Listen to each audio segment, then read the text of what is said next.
¿Cuáles son los secretos de una buena entrevista? Escuchar. O sea, estar con una oreja atenta a lo que se habla, a lo que le interesa a la gente y sin perder la agenda propia, ¿no? Un buen programa periodístico solo trae problemas. ¿Eso implica que hay que eliminarlo? No. Todos los medios tienen ideología, todos los medios son empresas, responden a intereses. Estamos en un lío fenomenal. Tratar de recuperar pautas básicas de nuestra profesión, que no implican borrar ni tu ideología, ni tu posicionamiento, ni nada. Implican hacer bien nuestro trabajo.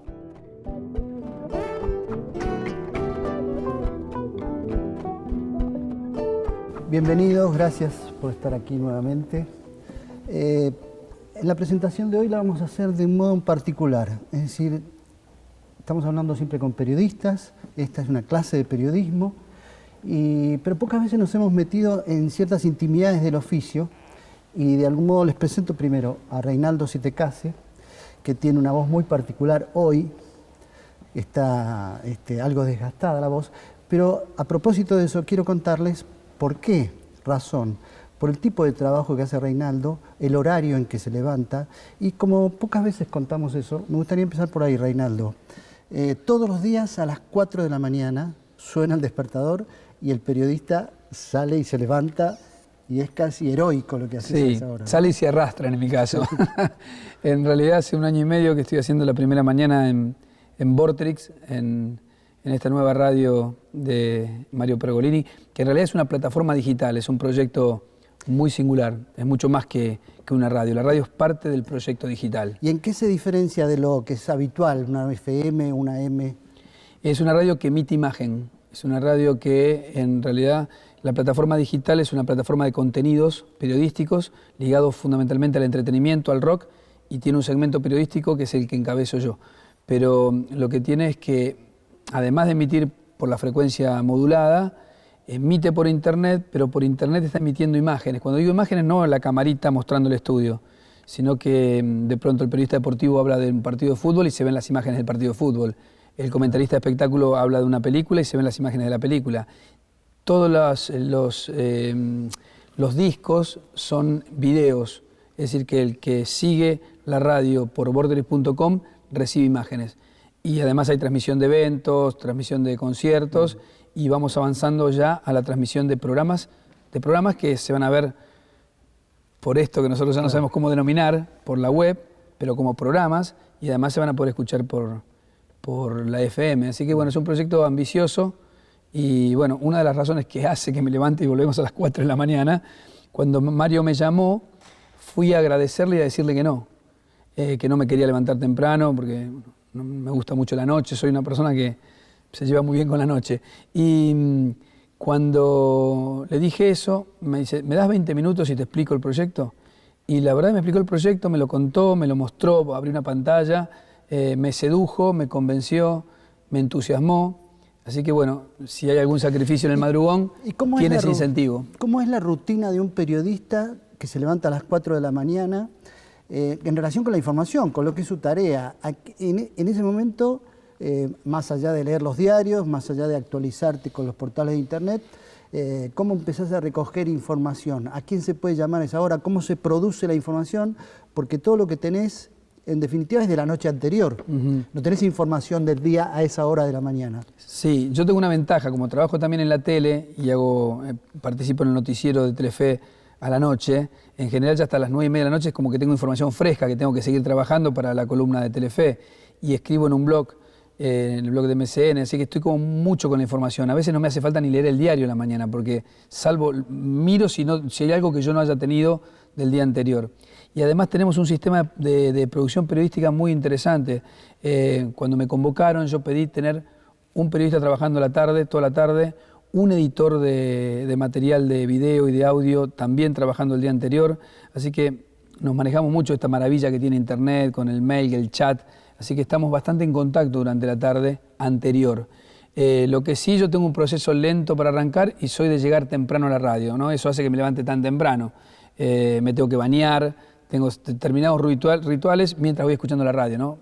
Yo me levanto y prendo la radio, soy la música de fondo de mi vida es la radio, o sea que desde muy chico. Entonces tengo radio en el baño, radio en la cocina, voy prendiendo por todos lados. Y bueno, una vez que estoy listo para salir, me paso con un taxi, voy a la radio y llego 5:10, 5:05, 5:10. ¿Cómo agregás información a lo que ya tenés? Es decir, ¿cuáles son tus fuentes de información habituales? ¿Tenés una agenda propia de teléfonos? ¿Tenés en cada lugar de sectores económicos, políticos, sociales? ¿Tenés contactos? ¿Tenés fuentes de información de confianza? Sí, nosotros trabajamos con una dinámica propia de la gráfica. Eso es raro, porque yo vengo de la gráfica. Nosotros a las 5:40 más o menos hacemos una reunión de producción, como le llamamos, como si fuera una mesa de edición, vos que sos un viejo lobo de mar en las artes de las gráficas, ¿no? Y ahí nos reunimos todos, los 3 productores que están trabajando a la mañana, el periodista deportivo, incluso a veces participa hasta la locutora, ¿no? El movilero, y bueno, ahí armamos una pequeña agenda de mesa, que va a ser el móvil. Bueno, por eso yo voy temprano, yo quiero participar en esa reunión. Y después tenemos la incorporación de algunos periodistas que tienen información propia. Romina Mangel, que es una experta en judiciales, Alfredo Zayat, que es el columnista de economía, es decir, todos periodistas que manejan fuentes propias. Y yo que hago política, entonces, en general, uno ya a veces hasta cierra notas, ¿no? Yo a veces vengo y digo, miren muchachos, anoche cerré, o les aviso a la tarde, entrevistar a tal, porque sé que es el protagonista de la noticia. Y después estamos ahora ensayando, a partir de los recursos técnicos que tiene la radio, informes con imagen. Yo tengo la posibilidad que el móvil va sacando fotos y mientras va relatando se van viendo las fotos que él sacó de lo que informa. Es decir, estamos usando mucho y todavía nos queda un gran camino los recursos tecnológicos. Y eso también hace que la elección de temas, la elección de fuentes a consultar se enriquezca mucho por la tecnología, ¿no? ¿Cuáles son los secretos de una buena entrevista? Escuchar. Yo que me la paso haciendo zapping por las radios, a veces me doy cuenta que el periodista o el conductor no está escuchando lo que le dicen. A mí me parece que si estás atento y escuchás, ahí puedes sacar alguna diferencia. Sobre todo cuando entrevistás a gente que tiene como un cassette, ¿no? Los políticos, por ejemplo. En general los políticos repiten todo lo mismo. Y a veces no se los está escuchando porque hay modos de sacarlos, de correrlos un poquito, de buscar algún matiz, de encontrar alguna vuelta. ¿Cómo funciona en eso de las entrevistas la memoria del periodista o los antecedentes o la información que tiene el periodista para poder decirle al entrevistado, ponerlo en contradicción con algo que dijo o recordarle alguna etapa de su vida que prefiere olvidar? Y es fundamental. Yo cuando le hablo con Noera, que tenemos muchos estudiantes de periodismo, es muy importante tener registro de archivo propio, ¿no? Poder marcarlo, y más si sabes que vas a entrevistar a esa persona, ¿no? Se busca un informe, uno se prepara para una entrevista. Si es una entrevista que vino de coyuntura, bueno, pero es muy importante el background ese que te permite decirle, no, usted está diciendo algo que no es así, porque en tal año pasó tal cosa, o no sé, tenés muchas posibilidades y eso cambia la entrevista, eso la hace con matices, hace que se ponga un poquito incómodo el entrevistado, pero que a su vez salgan cosas interesantes. ¿Cómo influyó en esto, en ese tipo de trabajo, en la información? ¿Cómo influyen las nuevas tecnologías? O sea, antes el periodista tenía que tener archivo propio, recortes. Buena memoria tenía que tener. Tenía que haber leído mucho, que es algo fundamental para un periodista. Y ahora tiene internet. Claro. Tiene que en 2 minutos puede tener la biografía de alguien, la trayectoria. No, y mejor, te lo puede pasar el productor. ¿Eso es bueno o es malo? No, yo creo que es bueno, pues si vos tenés un buen productor y que maneja bien internet, a lo mejor rápidamente te hace marcar una contradicción y te lo pasa, encima te lo pasa a tu pantalla directamente, no tiene que pasar ni un papelito, ni decírtelo por teléfono, aunque te lo puede decir por interno. No, es una ayuda. Yo confío mucho en los productores. Pero eso no hace que el periodista también descanse un poco en la red y no tenga necesidad de confirmar los datos, de confrontarlos, de chequearlos con otras fuentes. Pero hay de todo. Están los que trabajan así, los que no trabajan así. Hay una vieja frase de Brecht que dice que lo que no haces por vos mismo no lo haces, en el fondo. Y yo sigo creyendo en eso, es decir, yo trato de evitar que me desgraben notas, trato de ir a ver las fuentes personalmente. No sé, yo en general mis propias productoras me marcan reuniones. Vamos hablando, che, está trabado esto, no estamos teniendo buena información de tal lado, ¿por qué no vas vos? Es distinto, porque lo puede hacer un productor. Yo mañana tengo 2 off the record, por ejemplo, y voy a la tarde y me dedico a ver gente mañana. como hace la periodista de judiciales. Eso te da un plus importante, habilita notas, da ideas. ¿Cómo valoras? Pero es verdad lo que decís vos. La web te puede hacer vago. ¿Qué pasa? Mira, a mí me pasa como entrevistado por autor de libros que a veces me entrevistan y me doy cuenta que a veces me doy cuenta que me hacen una entrevista calcada a otra. Y digo, ¿qué pasó acá? Y es que esa persona tomó googleó, como se suele decir, y a lo mejor agarró 3 notas y fue con esas entrevistas. Y entonces, está bien, cumple decorosamente, si se quiere, pero no sacó nada nuevo, ¿no? Y esto le pasa, no escuchó, a lo mejor escuchando podría haber ido por otro lado. No está mal que use el archivo de otras notas, pero simplemente como una referencia. Es mucho más útil que lea la historia de este tipo, o lea el libro, o por lo menos lea el libro en diagonal del que va a entrevistar, no tomar una entrevista anterior. Así se replican muchas notas, no sé si te pasará, yo lo veo todo el tiempo en la gráfica. ¿Cómo se valora la información en el momento en que, antes de empezar el programa, tenés, por ejemplo, como pasó lamentablemente en estos días, un crimen de mucha repercusión pública, o tenés un acontecimiento político como el cierre de las listas o las elecciones próximas? ¿Cómo valorás en el tiempo que tenés del programa para darle importancia a cada tema? Mira, nosotros tenemos un criterio que me parece que es similar al que deben tomar muchos colegas. Hay notas que son importantes porque nosotros sabemos que son importantes, ¿no? Un proceso electoral. Hoy, mira, un ejemplo, esta mañana estamos viendo cómo estructurábamos y yo finalmente dejé como para último término la parte política, porque ya venimos de 2 días haciendo el cierre de listas y privilegié, estaba el conflicto entre la Corte y otra vez el gobierno, esta denuncia que habría hecho el presidente de la Corte en el día de ayer, trabajamos bastante ese tema, y el otro tema era el del pan a 10 pesos, entonces bueno, dijimos, ¿cómo hacemos para ir por lo popular y por esto que a lo mejor a la gente le interesa menos, pero que es importante? Entonces bueno, dedicamos el móvil hoy al tema del pan, hicimos otra entrevista y fuimos por el lado de las notas y el análisis, y sobre todo el análisis, de lo que estaba pasando entre el presidente de la Corte y la FIP. Pero siempre trato de estar con este mix, ¿no? Y hicimos también el caso Ángeles con la periodista de judiciales. Yo suelo decirle a mis compañeros, está bien que hagamos la información propia, la alta política, pero nunca nos desenganchemos de lo que le interesa a la gente. ¿De qué habla? A veces cuando estoy medio perdido, les pregunto, ¿de qué está hablando la gente? ¿Qué te pregunta el portero? ¿Con qué hablas tu esposo? ¿Qué te dijo? A veces ayuda a ubicarse un poquito, simplemente no para hacer la agenda que quiere la gente, sino para no estar perdido en que hay temas, no sé, del caso Ángeles se habla. Bueno, yo no lo voy a hacer como lo hace los programas de Chimento, y ni le voy a dedicar media hora a mi programa, pero sí me parece importante tener la información justa, cuando pasó lo de las heridas, si había premios o no había premios, entrevistar a los abogados defensores, entrevistarlo a Pierri, preguntar cómo hace un portero para pagarle un estudio como el de Miguel Ángel Pierri, ir por esos lados, ¿no?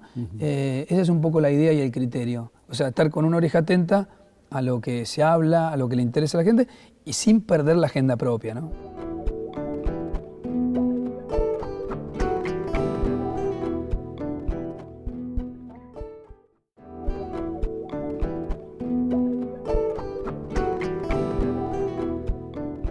Estábamos, Reinaldo, haciendo esa comparación entre la radio, porque vos también, además, sos columnista en la tele. ¿Cuál es la diferencia entre los medios para el periodista, ¿no? Para el trabajo periodístico? Yo tengo la suerte de hacer gráfica, radio y TV. La verdad que a mí me gustan todos los medios. Bueno, yo era trabajando en la web, pero yo siento más cercana a la comunicación de la radio. Me parece que permite profundizar más, permite desarrollar más los temas, permite explicar las noticias con toda su dimensión histórica, por qué pasan las cosas, para qué pasan las cosas, qué consecuencias tienen, los hechos, ¿no? Sobre todo políticos o sociales. La televisión tiene una inmediatez tremenda, tiene mucha más penetración, te metes en la casa de la gente, no estoy diciendo ninguna novedad, tiene un impacto altísimo, pero tiene mucha más liviandad. Y además, y lo comentábamos con vos antes de entrar a la clase, tiene esta situación, es fundamentalmente entretenimiento. Si vos me decís, ¿cómo lo medís? Y no sé, es el 95% entretenimiento y un 5% de información.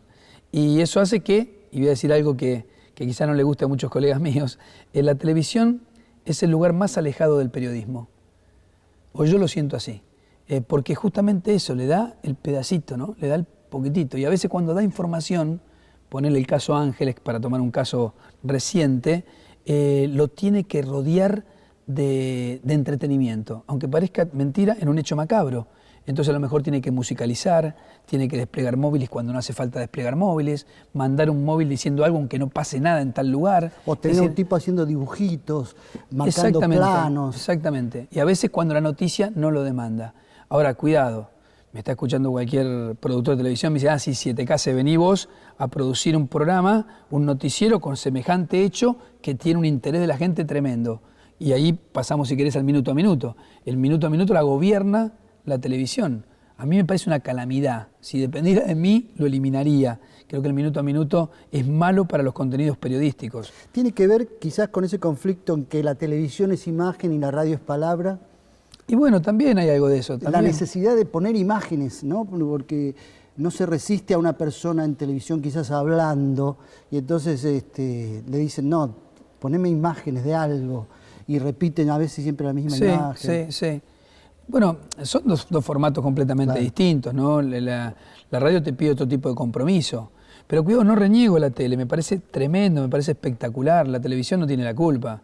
En programas como el de La Nata, por ejemplo, del que también hablábamos, ¿vos ves la necesidad de combinar la información y el entretenimiento o es que el entretenimiento perjudica en definitiva a una información seria como a veces se transmite, ¿no? Como a veces se presentan esos informes? Sí, yo creo dos cosas. Yo creo que Jorge en la televisión hizo, bueno, en casi todas las cosas en las que intervino, ¿no? Generó cambios, rupturas. Yo participé de Día D. Él cuando empezó a hacer televisión hizo una cosa muy extraordinaria, rompió con la mesa y el helecho, ¿no? Como eran los programas de televisión. Acá no hay helecho, ¿eh? No, fenómeno, esto ya es distinto. Y él quebró, ¿se acuerdan el Día D de las letras? Y además era otra forma de contar la información, creyendo mucho en la información. Jorge tenía colaboradores que venían y decían, viene Tenenbaum, viene tal, viene Slotoviagda, Berbisky pasó por ahí, y daban su información. Lo que hacíamos después era cómo la producíamos. Entonces sí había toquecitos, cosas de humor, producción de video, pero yo creo que ahora Jorge está haciendo una cosa diferente. Jorge está más cerca del show periodístico. A mí me gusta menos eso. ¿Eso perjudica a la información? Y yo qué sé, cuando vos tenés información buena, tenés información potente, me parece que no hace falta ponerle un cómico al lado. Pero son criterios, porque evidentemente le está yendo muy bien. Creo que él entiende... Eso es lo que diríamos es la demanda de la tele. Claro, creo que él entiende bien lo que la tele está pidiendo en este momento. Fíjate que los programas periodísticos prácticamente han desaparecido de la televisión abierta. Y en gran medida por falta de interés. Yo suelo decir esto, un buen programa periodístico solo trae problemas. ¿Por qué? No mide como mide un show. No tiene mucha publicidad como tiene otro tipo de programas. Y generalmente, si está bien hecho, trae problemas con la política, con los empresarios, con los anunciantes. Ahora, ¿eso implica que hay que eliminarlo? No. Un buen programa periodístico, de política, de discusión de temas nacionales, debería estar en todos los canales. El canal debería decir, qué bueno, tengo este buen programa periodístico, le dedico una hora, aunque me cree problemas, aunque no mida tanto, aunque no venda tanta publicidad. Parece naif lo que digo, sí es naif, pero en muchos países ocurre. Eso en definitiva se cubre con lo que son los noticieros nocturnos, ¿no? Sí, creo que ha mutado, ¿no? Los programas periodísticos fueron al cable, muchos son kioscos, perdón colegas, muchos son kioscos para recaudar plata. ¿Qué quieres decir cuando son kioscos? Y que son, es la manera que tienen muchas empresas de darle plata a los periodistas para que después, a lo mejor, sean condescendientes en los medios importantes en los que están. Entonces vos ves periodistas, editorialistas muy importantes, de medios muy importantes, en programitas de cable de media hora, de una hora, algo así. Qué raro. Cuando ves los anunciantes te das cuenta. En ese sentido también deberíamos valorar entonces la importancia que tiene la televisión pública, ya sea de la ciudad, del gobierno nacional, porque es el único lugar, pareciera, donde no debería tener influencia ni los anunciantes, ni los poderes de turno. Sí, totalmente. Para mí la televisión pública tiene un rol fundamental a cumplir, fundamental. ¿Crees que lo cumple ahora? Mira, pasa algo muy curioso, porque para mí Canal 7, Encuentro, la TV pública mejoraron sustancialmente. Ahora, creo que en materia de contenidos políticos hay un gran retroceso, por lo menos en la televisión pública. Y no hay, fíjate, no hay discusión de ideas, no hay prácticamente espacios para la oposición política en la televisión pública nacional. Es una pena. Y es contradictorio con lo bien que están hechas las cosas, por ejemplo, en Encuentro, en Paca Paca, donde se está más cerca de la idea de televisión pública, fíjate, y en Canal 7 se está más cerca de la televisión del gobierno. De la partidaria. Claro, del gobierno. Es como está más manejada por las líneas políticas del gobierno. ¿Cómo te sentís como periodista en relación con programas como que hablamos también antes, 678, del que me decías que no participarías como invitado? ¿Por qué razón? Me han invitado. En realidad me parece que es un programa interesante realmente. A mí me parece que está muy bien que esté en la televisión pública 678. Ahora, me da pena que no haya otros programas políticos en el canal donde aparezcan más las voces de los opositores. Creo que funcionó como una suerte de contrapoder a TN, por ejemplo, o a lo que se emite a veces en Clarín, ¿no? En todo el grupo Clarín. ¿Por qué? Porque al desatarse la pelea en el 2008 entre el gobierno y el grupo Clarín, empezó una suerte de vale todo, ¿no? Y creo que funcionó como una especie de contrainformación. Ahora, es difícil encontrar que el periodismo salga indemne de esa puja. Es más, yo creo que la pelea entre el gobierno y el grupo Clarín ha generado algo muy impactante, por lo menos para mí, que llevo ya 20 años en esta profesión. Dejó de ser importante que algo sea cierto. En la Argentina no importa que algo sea cierto, importa más que afecte al otro, entre comillas el enemigo, sea el gobierno o sea, en este caso, el grupo Clarín. Y fíjate lo grave de lo que estoy diciendo. Nosotros que trabajamos con la verdad, chicos, bueno, se está dando una situación en donde no es importante si algo está bien chequeado, si es riguroso, si se ajusta desde mi óptica a la verdad de los hechos, porque no le estoy pidiendo a los medios, a ningún medio que cambie su ideología. Todos los medios tienen ideología, todos los medios son empresas, responden a intereses políticos, empresarios. Ahora, yo nunca había visto que esos intereses afectaran lo que se tiene que contar. Yo nunca lo he visto en la Argentina de la manera en que se ve ahora.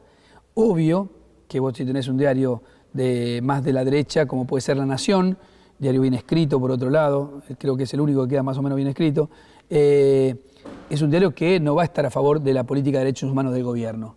Ahora, no la puede omitir, la puede poner más chiquita si quiere, puede hacer una editorial contra esa medida. Lo que no la puedes omitir. Lo que está pasando es eso.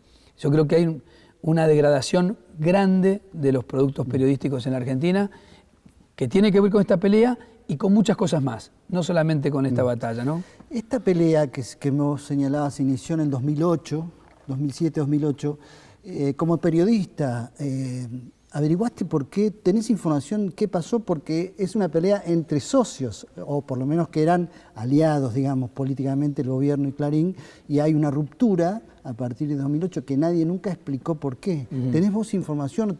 Para vos mismo, ¿tenés alguna idea de qué ocurrió? Bueno, yo escribí un libro que se llama Kamikazes, los mejores peores años de la Argentina, que trata de evaluar estos 10 años con todo, ¿no? Con lo positivo, lo negativo, los avances, los retrocesos. El primer capítulo está dedicado al tema medios. Yo tengo lo que yo pude recopilar. Hay un par de libros buenos ahora en relación al tema Clarín y el gobierno. Yo creo que son una multiplicidad de factores. Cuando pasan estos temas, y en general en política ocurre que las cosas no son consecuencias de un hecho, sino de varios. Es verdad que han tenido una buena relación Kirchner y Clarín, al punto que aprobó la fusión de los cables, extendió la licencia de los canales 10 años, de todos los canales, y después empezaron los problemas. Creo que en principio hubo un conflicto económico, la pretensión del grupo de ingresar a Telecom, y después hubo un hecho que Clarín, como gran grupo de medios de la Argentina, reitera, que es, esto es una máxima que se aplica a cualquier grupo empresario, ¿no? Y incluso a la política. Se suele decir que es tan tonto estar a favor de un gobierno en el primer periodo, estar en contra de un gobierno en el primer periodo cuando el gobierno es fuerte, como estar a favor cuando está débil. Y a mí me parece que el conflicto del campo le hizo imaginar a Clarín que se cerraba el ciclo del kirchnerismo. Y entonces, bueno, se empezó a alejar, empezaron los cortocircuitos y eso hizo que después la tensión aumentara y después cuando el gobierno, en represalia quizás, a pesar de que era una ley que se venía discutiendo desde el 83, impulsa la ley de medios, esto es importante saberlo. Alfonsín quiso impulsar una ley de medios y no pudo, Menem quiso impulsar una ley de medios y no pudo, De la Rúa quiso impulsar una ley de medios, fue el único que logró que la ley se discutiera, no se discutiera. El día que tenían que discutirla bajaron 2 diputados, nada más. Y el Kirchner toma este proceso y sí lo puede aprobar. A mí me parece importante entenderlo esto. ¿Por qué? ¿Por qué se imaginan que todos los otros presidentes no pudieron? Porque del otro lado no quieren, no es que no quieren la ley del kirchnerismo, no quieren ninguna ley. Ley del kirchnerismo bastante defectuosa, por cierto, y yo tengo mis reparos en la forma en que se está intentando aplicar también. Pero ley al fin. Esto ya es una cuestión ideológica. Hay gente que dice es una porquería, ¿verdad? Yo creo que es un paso positivo a pesar de todo. Pero volviendo a esto, creo que todas esas razones hicieron que el conflicto se profundizara. Creo que ni los contendientes imaginaron que se iba a llegar a este nivel de tensión. Yo creo que un poco irresponsablemente de parte de los dos lados, porque fíjate cómo han arrastrado a casi toda la sociedad en esta suerte de guerra que uno no sabe bien cómo va a terminar.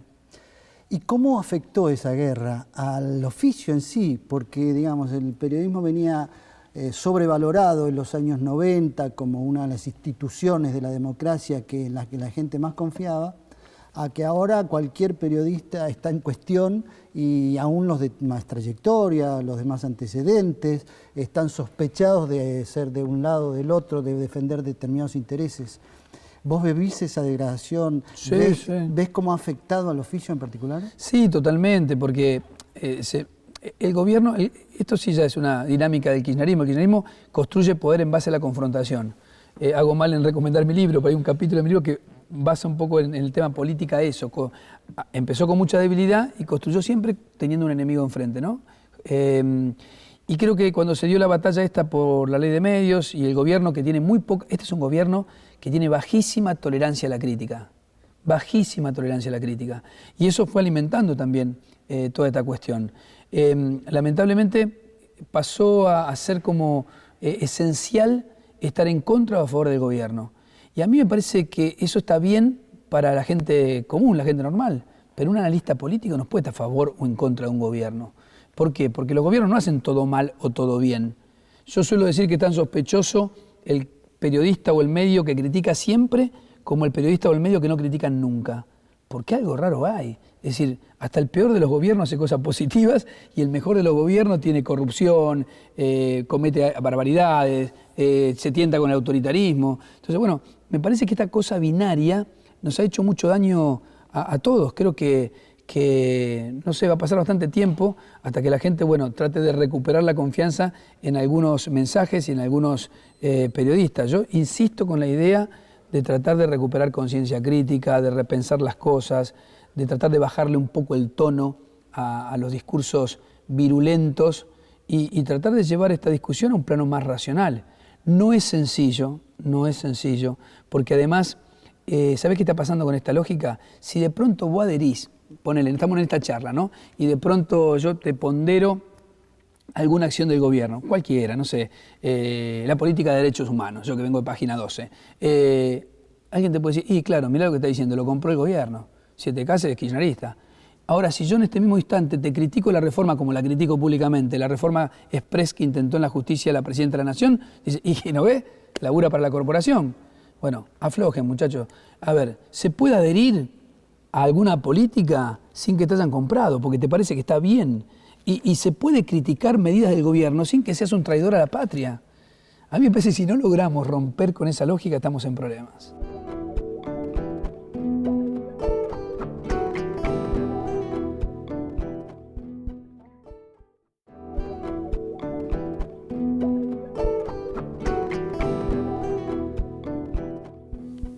Reinaldo, en tu libro Kamikazes mencionaste la pérdida de peso específico que ha tenido la lealtad política frente a otros intereses.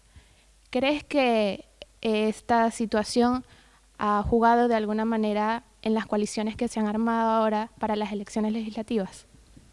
Sí, decididamente. Me parece que se ha ido resquebrajando, si uno se pone a mirar por lo menos del periodo democrático reciente, la lealtad partidaria, la lealtad ideológica, ¿no? Parece menos importante a otro tipo de intereses, ¿no? A la conveniencia. En general los armados de lista en el último tiempo responden más a cuestiones de conveniencia que a cuestiones de lealtad. Hay un hecho que en el libro yo cuento bastante, que es en el capítulo de sindicalismo, en estos 10 años, lo que ha pasado entre Moyano y el gobierno, por ejemplo, ¿no? Que estuvieron casi como aliados estratégicos. Es más, en una entrevista Moyano me dijo que eran aliados estratégicos con Kirchner. Mirá qué frase, aliados estratégicos. Y de pronto ahora el principal enemigo del gobierno, o por lo menos uno de los más poderosos, es Moyano, que hasta hace nada estaba con el gobierno.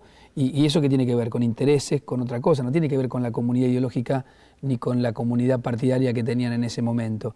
Y el gobierno, que siempre despreció a los llamados sindicalistas gordos, se arrima a los sindicalistas gordos en la pelea con Moyano. Y Moyano, que fue un enemigo también del grupo Clarín, de alguna manera, ahora es el niño mimado Clarín. Bueno, todo eso pasa en la Argentina de hoy. Por eso creo que hay una pérdida de esta lealtad partidaria o ideológica que en algún momento era mucho más fuerte. ¿Qué características debe cumplir una fuente para que usted la considere confiable? Es una pregunta básica del periodismo y está muy buena, está muy bien, porque es algo que uno se tiene que plantear todo el tiempo, sobre todo con un gobierno el nacional que habla poco. Hay ministros muy sorprendentes que te dicen: yo no hablo ni en off ni en on, porque hay tanta desconfianza, se ha generado a partir, insisto, de estos ruidos, esta batalla mediática que existe en la Argentina, y a veces con razón, a veces con razón, algunos funcionarios dicen: prefiero no hablar, porque a veces realmente ven que la dinámica esta de ver cómo perjudico al enemigo, al otro, te terminan publicando cualquier cosa, eso también es real. Pero bueno, una fuente es confiable, eso uno lo sabe con el trato. Hay diversas fuentes, me imagino que me preguntás por las fuentes personales, ¿no? Los ministros o los funcionarios, o funcionarios de menor rango. Bueno, eso depende del periodista, del oficio, de hablar con esa fuente, de chequear la información. Cuando dudás, lo que conviene a veces es tomar algo de información, publicar algo y ver cómo funciona. Y lo vas probando, sobre todo si estás trabajando en una investigación importante con esa fuente. Pero no es sencillo, uno tiene que tener mucho cuidado, porque en general, si te traiciona una fuente, el problema no es para la fuente, el problema es para vos, que publicaste esa información. Pero eso, a ver, no sé cómo decírtelo, es como el amor o como la amistad, es un trabajo que implica esfuerzo, implica prudencia, pero bueno, y después viene el criterio del periodista, que a veces tiene que tomar riesgos, a veces hay que tomar riesgos. Lo mejor sería minimizarlo, ¿no? Ese riesgo. No equivocarse es una premisa fundamental del periodismo, tanto como escribir bien o como presentar bien después las noticias, pero no equivocarse en nuestro trabajo es clave y la confianza en las fuentes es fundamental para eso. Reinaldo, teniendo en cuenta la forma que tienen los medios de informar hoy en día, ¿pensás que se ha perdido parte de la ética periodística? Y es difícil porque la ética siempre es una valoración personal, ¿no? No sé si la ética, yo creo que yo estoy bastante desencantado con algunas cosas, ¿no? Fundamentalmente porque veo situaciones que no pensé que iba a haber nunca. Mira, te lo pongo con un ejemplo. Cuando se produjo el accidente del hijo de Eduardo Aliberti, Clarín fue a tapa, principal título de tapa, un accidente en una ruta. Nunca hubiera sido tapa eso. Y adentro tres o cuatro páginas sobre un accidente en una ruta. ¿Solo por qué? Porque eso afectaba a un periodista muy crítico con el grupo Clarín y también muy vinculado al gobierno. Pero ¿qué hizo Página 12 esa mañana? Yo todas las mañanas me encuentro con los diarios y me encuentro con estas cosas. Me acordé de esta. Página 12 lo mandó a Página 16 y no se consignaba en ese recuadro pequeño que puso en Página 16 que el chico había tomado, que el chico había bebido de más. Y yo me preguntaba si el periodista involucrado en este terrible hecho, desgraciado hecho, hubiese sido, por ejemplo, un periodista importante del grupo Clarín, ¿hubiese sido al revés? ¿Hubiese sido tapa de página y Página 16 de Clarín? Estamos en un lío fenomenal. No era ni Página 16 chiquito y con falta de datos, ni era tapa de ninguna manera del otro diario. Yo espero que en algún momento recuperemos un poco la línea, pero no sé si... Probablemente se vulneren cuestiones éticas en estos casos. Creo que la pelea, la guerra en la que estamos metidos hace que todos hagamos un esfuerzo grande por tratar de recuperar pautas básicas de nuestra profesión, que no implican borrar ni tu ideología, ni tu posicionamiento, ni nada. Implican hacer bien nuestro trabajo. con ideología, desde donde estemos parados, críticos al gobierno, más cerca del gobierno, equidistantes, pero me parece que sí, respondiéndote, sí en algunos casos se vulneran algunas cuestiones que tienen que ver con la ética periodística. Reinaldo, te preguntaba cuáles son las herramientas que tienen los periodistas en la actualidad para no caer en la vorágine de los medios de información que brindan y que tiran noticias una tras de otras y a veces no son tal cual se dicen al principio. Te referís fundamentalmente a la información que llega por redes sociales. Mira, aprovecho para dar más ejemplos de lo que ha pasado en los últimos meses. Nos llegó la existencia de un terremoto en Cuyo, primero por las redes sociales antes que por las agencias. Hay que tener cuidado porque puede ser falso o no, entonces hay que llamar, pero en general ocurre. Y además pasa algo muy particular, ahora con los teléfonos viene una revolución, les aviso muchachos, prepárense, la revolución que viene aupada en internet son los teléfonos. Vienen teléfonos que van a hacer cualquier cosa, ya hacen cualquier cosa. Y de pronto te mandan una filmación de algo que ocurrió y todavía no están las agencias. Nos pasó con un atentado en un ómnibus en Tel Aviv, que dice, Tel Aviv, y vos decís, ¿y qué dato me podés agregar? Y de pronto te mandan una foto del ómnibus destrozado. Entonces vos te estás manejando una información antes incluso que las agencias internacionales de noticias, las nacionales. Ahora, eso implica también a tener mucho cuidado en cuanto a eso y en cuanto a la cantidad de información que viene, ¿no? Que te viene todo el tiempo. ¿Por qué? Porque bueno, se ha democratizado de una manera impresionante la generación de información, pero bueno, es como Internet. También tenés que tener el cuidado necesario porque el que se hace responsable de que eso vaya al aire o que eso, bueno, que eso se escriba es más fácil que vos tengas tiempo de chequear, pero hay que tener mucho cuidado. Yo a veces escucho que leen cosas, han matado gente a rolete, ¿no? Aparece alguien, murió, ahora que, bueno, no espero, no voy a nombrarlo por la duda, murió tal persona y de pronto no murió. Y después hay que pedir disculpas, hay que ser un poquito riguroso. En lo posible, recibir eso como un datito. Mira, la esencia del periodismo es tomar un dato y chequearlo. Así de fácil. Desde la cosa más importante, Rodolfo Wall escribió Operación Masacre porque tomó un dato, hay un fusilado que vive y lo chequeó. Y había un fusilado que se había salvado de los fusilamientos de León Suárez. Pero eso que es magnífico lo que hizo él, es lo que uno tiene que hacer todos los días. Recibo un dato, lo chequeo. Desde el conflicto de Kirchner con Clarín, ¿crees que los periodistas están más en el ojo de la tormenta y en cierta forma se condicionan a la hora de opinar o dar cierta información? Que están más expuestos, sí. Creo que de pronto el conflicto ha hecho que se perciba con más claridad desde dónde habla cada quien. Creo que muchos han tomado decididamente partido en esta suerte de batalla, de polémica. No sé si se condicionan o no, la verdad que eso ya no lo sé, lo tendría que responder cada uno. Pues es fantástico este ciclo que está haciendo Ares porque permite también debatir sobre estos temas que no se discuten habitualmente. Y creo que nos hacen bien plantearlos, debatirlos, discutirlos, ver cómo se defiende la agenda periodística. Mira, yo soy un cultor de decir que no importa en qué lado trabajás, no importa para quién trabajás, porque la verdad que los dueños de los medios no los elijo yo. A mí me toma, yo soy un trabajador, entonces bueno, un día trabajo para un medio, otro día trabajo para otro medio. Trabajé muchos años para un medio muy crítico del gobierno y en otra empresa que estaba más cercana al gobierno. Y yo hacía el mismo trabajo. Yo digo siempre que hay que defender la agenda periodística. La agenda periodística, que es un concepto que a lo mejor la gente en general no lo conoce, y ustedes sí, porque estudian periodismo, es qué haces, a quién entrevistás, cómo lo haces, cómo haces tu trabajo. Y para mí eso es dominio de la línea editorial, de los periodistas, no del gerente comercial, no del gerente de producción, porque, a ver, nos contratan nuestra fuerza laboral, las empresas, públicas o privadas, no nos contratan nuestra opinión. Así que me parece que ahí siempre uno tiene la posibilidad de decir que no a lo que no está bien, a lo inaceptable, tiene la posibilidad de decir yo mal no trabajo, no puede ser que a mí me digan a esta gente no la entrevisto y a este sí. O sea, yo creo que esas cosas obviamente depende del periodista. Una cosa es lo que puede determinar un periodista de nombre, un editor, y otra cosa es lo que puede decir un mobilero. ¿A qué voy? Como en cualquier otra profesión, nadie nos puede obligar a hacer mal nuestro trabajo. Y me parece que más allá de cualquier consideración, ese es el punto. O por lo menos es el punto en que todos los periodistas deberíamos estar de acuerdo. No importa de qué lugar hablemos, pero déjenos hacer nuestro trabajo, como lo dejan al ingeniero, como lo dejan al maestro, como lo dejan al vendedor de camisas. Eso, déjenos trabajar bien.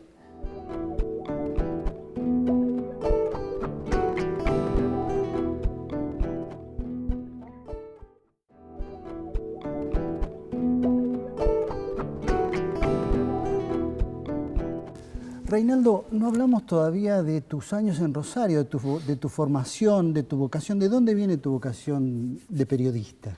Yo vengo de un proceso raro en realidad, porque vengo de la literatura al periodismo. O sea, me nací periodista bastante más tarde que lo que habitualmente reconocen muchos colegas. Siempre edité revistas desde el colegio secundario, pero revistas literarias, yo venía más de la literatura. Incluso trabajé muchas cosas distintas, trabajé en una imprenta, trabajé en una metalúrgica, trabajé en un banco. Por eso cuando me levanto ahora a las 4 de la mañana siempre digo, bueno, peor sería estar yendo a la metalúrgica, al banco, y por suerte voy a un medio de comunicación. Bueno, fui haciendo algunas cosas literarias, después sí me acerqué al periodismo, estudié Ciencias Económicas y estudié Periodismo también, las dos carreras, pero en un momento gané una beca de Clarín, en el año 89, y vine a Buenos Aires a hacer esa beca de 6 meses de Clarín, y me pasó algo mágico. El primer día que entré a la redacción, que estuve ese día en la redacción, y veía que la gente escribía y se iba a la casa, yo digo, yo soy esto. Yo quiero escribir y irme a mi casa, quiero vivir de esto. Es como que me cayó la ficha de que se podía vivir contando historias, porque ¿en qué uno la literatura con el periodismo? Que en el fondo son maneras de contar algo que pasa. En la literatura con la libertad que te da la ficción, pero en el periodismo también contás historias. Y de pronto me pareció maravilloso y me dije, yo hoy me nazco periodista. Así que yo tengo dos nacimientos, el natural y el del deseo. ¿Y cómo pasaste a la acción? ¿Cómo pasaste a conseguir el trabajo? Bueno, yo venía haciendo algunas cosas en radio, en Rosario, pero bueno, no tan comprometido a nivel profesional.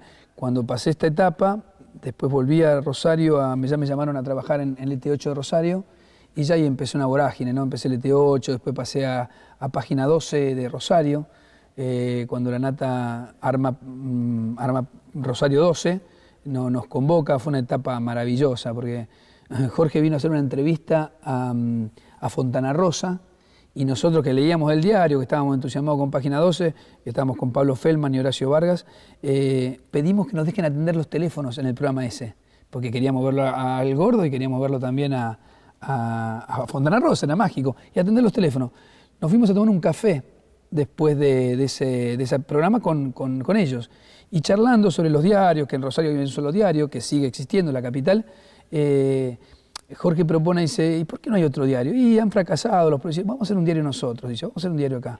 Y cuando dijimos, ¿y con quién vas a hacer el diario? Con ustedes. Así. Y a los 4 meses salía Rosario 12 con nosotros, los que estábamos tomando café en ese bar. Y eso me enseñó una cosa de Jorge que está buena. No solo hay que tener una idea, hay que ejecutarla.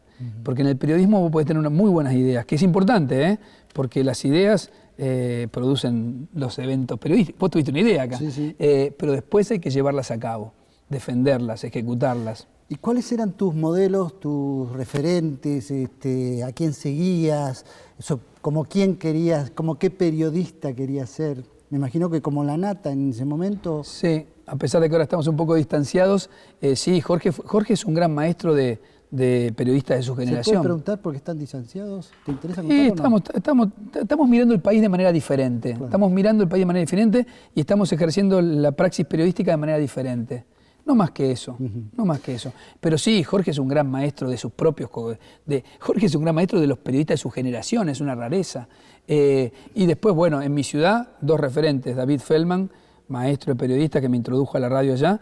Quique Pessoa, de pie señores, el mejor de todos. Por lo menos en radio, a mi gusto. Y después, bueno, yo que vengo de la literatura, Tomás Eloy Martínez para mí ha sido una referencia, pero esencial, pero por cómo ejercía el periodismo, por cómo escribía. A mí siempre me preocupó escribir bien, y él lo tenía como muy claro, que había que contarlo y que había que contar algo y contarlo bien, y además una referencia ética notable. ¿Cómo decidís venir a Buenos Aires a trabajar? ¿Te ofrecen trabajo o es vos mismo que tomás la iniciativa? No, me convoca la Nata. La Nata un par de veces me había sugerido venirme a Buenos Aires, y yo estaba con varios trabajos allá, me había empezado a ir bien, empezado en la radio, la tele, y en un momento me llama para hacer la revista 23, en el año 98, hace 15 años. Y bueno, me pareció que si no me venía en ese momento no me venía más. Cuando él me había convocado antes, me había convocado para la tele, para la radio, y a mí no me interesaba mucho. Pero cuando me convoca para hacer un medio gráfico, yo que vengo de la gráfica, dije, empezar un medio gráfico me parecía, y yo venía de la imagen mítica del lanzamiento de Página 12 en la que no había estado, así que bueno, me agarré mis petates y bueno, otra vez le di prioridad a la aventura y me estoy muy feliz de haber tomado esa decisión. Hablando de Página 12, ¿qué relación haces entre aquel Página 12, el de la nata, el de los años 90 y el actual? Como ahora sos lector de Página 12 y trabajaste ahí en aquellos años, ¿qué impresión te causa? Primero una aclaración, yo tengo una relación entrañable con Página 12, al punto que la única credencial de prensa que yo llevo conmigo dice Página 12 y hace 15 años, 16 años que no trabajo en Página 12. Es como, yo lo sigo sintiendo muy, muy próximo en mi afecto, ¿no? Creo que ha ido cambiando la línea en función de los posicionamientos, cómo ha cambiado la línea Clarín. Un diario que ha sido más fiel en La Nación, si vos te pones a pensar, a su postura política, ideológica, si se quiere, empresarial. Ha ido cambiando, ha ido mutando de ser un diario muy crítico en los 90 por el gobierno de Menem. Creo que ve en el kirchnerismo la reivindicación de algunas cuestiones centrales en las que los editores creen y toma otro posicionamiento. A mí lo que me gusta en los medios, sobre todo, es cuando vos tenés periodistas que de alguna manera también disienten con la línea editorial. A mí me parece que eso no es tan común, que eso le da una frescura al diario, le da una credibilidad. Es tan bueno que en un medio haya gente que de pronto suena distinto a la postura que baja casi en forma rigurosa la línea editorial. Y cuidado, que yo no estoy hablando de que los periodistas se rebelen contra el medio con el que trabajan. Yo no creo en eso. Si vos pensás que los tipos que te contratan son inmorales, por ponerte un ejemplo, no trabajés. Sobre todo aquellos que ya tienen posibilidad de firmar o de elegir dónde laburan o dónde no laburan. No te dejan hacer tal cosa y andate, viejo. Se puede hacer eso. Ahora, creo que aún así, respetando esa línea editorial, son organizaciones piramidales los medios, esto es inefable.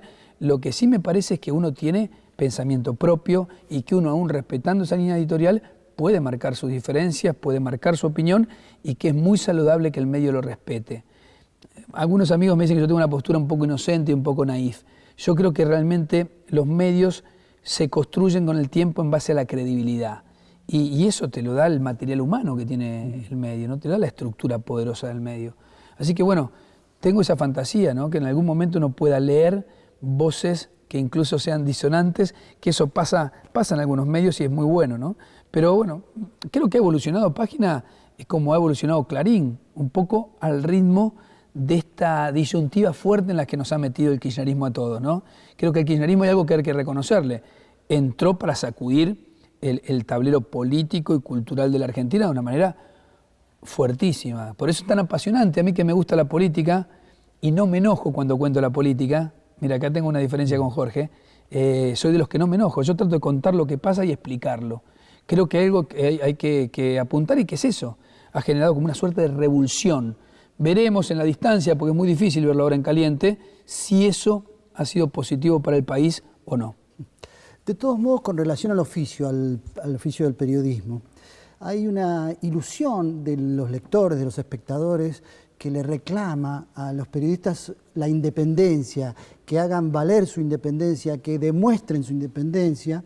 Y en realidad el periodista es quizás uno de los oficios más dependientes que hay, porque de hecho un periodista no puede poner una chapa en la puerta, decir, como un médico, soy periodista, no vendría nadie a tocarle la puerta. Un periodista sin auspicios, sin trabajar para una empresa que le financie sus gastos, sus investigaciones, si tiene que viajar, si tiene que estar varios días trabajando en un tema, necesita que alguien cubra sus necesidades. Sí, por supuesto. O sea que es un oficio muy dependiente y además, lo cual es notable también, aún para consultar a determinadas fuentes, el periodista tiene que presentarse como de algún medio. Claro. Digo, si uno llama pero dice, está bueno lo que decís. Hay que redefinir el término independencia. Uno le puede pedir a un periodista de un medio que sea independiente del poder político, porque del poder económico es dependiente de alguna manera, porque alguien le paga. Por eso digo, cuando discutimos independencia, a mí me parece importante discutir primero la independencia del medio y a su vez la independencia de cada periodista, porque son factores distintos.